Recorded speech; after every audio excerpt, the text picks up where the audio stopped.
ವಿಧಿಯ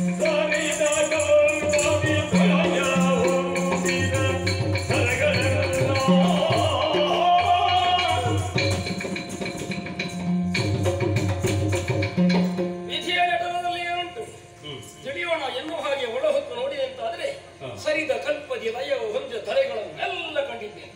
ಕಳೆದ ಒಂದು ಕಲ್ಪ ಸಂಬಂಧಿತವಾದಂತಹ ಎಲ್ಲವೂ ಇವನಲ್ಲಿ ಇದೆ. ಹಾಗಾದ್ರೆ ಮುಂದೆ ಆ ಧೃತ್ಯ ನಿಲ್ಲಿಕ್ಕಿಲ್ಲ. ಇದ್ರೆ ಏನುಂಟು ಅಂತ ನೋಡಿದಾಗ ಬಹುವದನ್ನು ಕಾಣುತ್ತಿದ್ದೇನೆ. ಬ್ರಹ್ಮ ಹರನಂತವರಿದ್ದಾರೆ. ಎಷ್ಟು ಸುತ್ತಿ ಹುಡುಕಿದೆ, ನನ್ನಂತವ ಇಲ್ಲವಲ್ಲ. ಈ ವಿಷಯ ಹೇಳಲಿಕ್ಕೆ ಮಾತ್ರ ಇರುವುದು ಹೇಗುಂಟು ಅಂತ ನೋಡಿದ್ರೆ ಒಂದಕ್ಕೂ ಚಲನೆ ಅಂತೂ ಕಾಣುತ್ತಲೇ ಇಲ್ಲ. ಮುಂದೆ ಏನು ಮತ್ತೆ ಎಲ್ಲೂ ಹಾಡಿಗೆ ನೋಡಿದ್ರೆ ಎತ್ತ ನೋಡಿದರೆ ಎಲ್ಲವೂ ಸ್ವರ್ಣ ವರ್ಣದಿಂದ ಕಂಗೊಳಿಸುತ್ತಾ ಉಂಟು.